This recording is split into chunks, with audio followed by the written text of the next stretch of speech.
My wife demanded I fire my assistant because she's too pretty. What she found in my office the next day made her regret everything. I, 32M, never thought I'd be sharing something like this online, but I need to get this off my chest. My wife and I have been married for 6 years, generally happy despite the usual ups and downs. I run a small but growing architectural firm that I built from scratch after leaving a larger company. Success didn't come easy. I worked 70-hour weeks for years, sacrificing weekends and holidays while my wife supported me emotionally and financially during the tough early stages. 3 months ago, I hired a new assistant. She's extremely qualified with a business degree and experience managing offices for companies larger than mine. She's professional, efficient, and frankly, transformed our chaotic workflow into something manageable. For the first time in years, I've been able to come home at reasonable hours instead of midnight. Last week, my wife stopped by the office unexpectedly to bring me lunch. She'd never done this before, which I found sweet. I introduced her to my team, including my assistant. Everything seemed fine, though my wife was quieter than usual on the drive home. That night, she dropped the bomb. "I want you to fire your assistant," she said while we were getting ready for bed. I was completely blindsided. What? What? She's too pretty. I saw how she looks at you. I nearly laughed, thinking she was joking, but her expression made it clear she was dead serious. My assistant is professional to a fault. She calls me sir, despite my repeated requests to use my first name, and keeps our interactions strictly business. That's ridiculous, I said. She's an excellent employee who's making the business run smoothly. I'm not firing someone because of their appearance.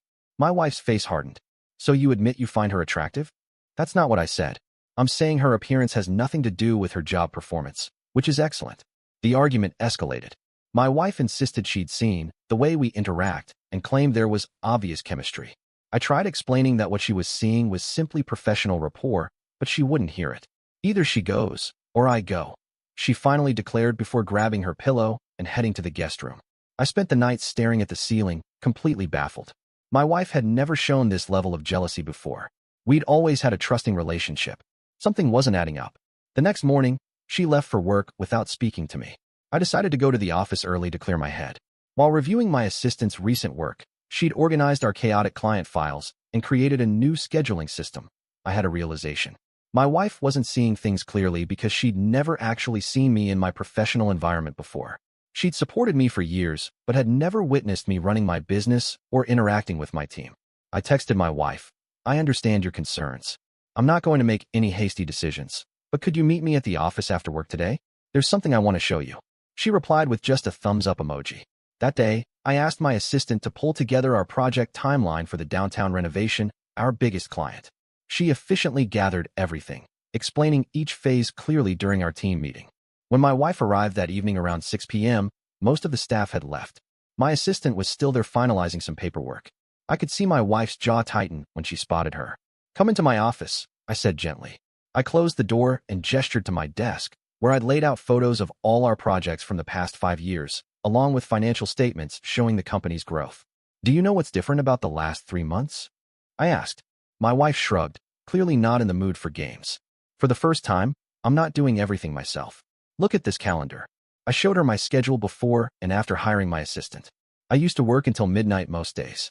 Now I'm home for dinner. I'm not constantly exhausted or stressed. That doesn't change. I held up my hand. "Before you say anything else, I want you to see something." I pulled up the security camera feed from my office on my computer. The footage showed my assistant and me in various meetings over the past week. In every single interaction, she maintained perfect professional distance, handed me documents without our fingers touching, and spoke to me with clear professional respect. "This is what you saw between us," I said quietly. "This is our chemistry.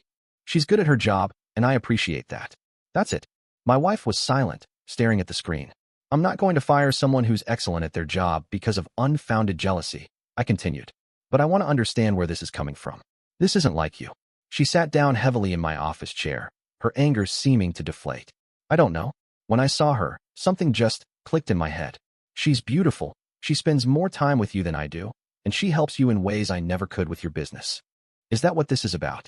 I asked, realization dawning. "You feel replaced?" She looked away, which told me everything.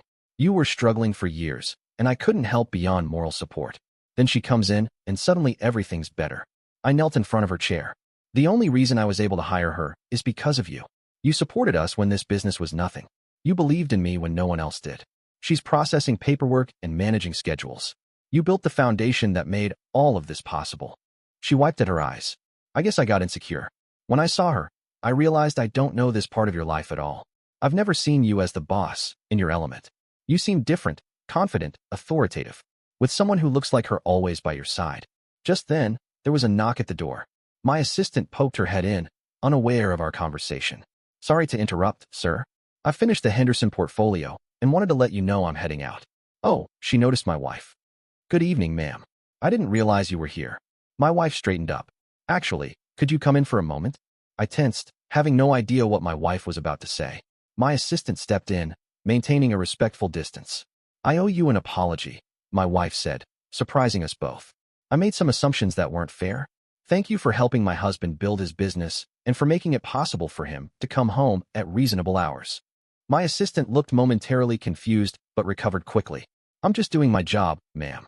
Your husband built this company through his own talent and hard work.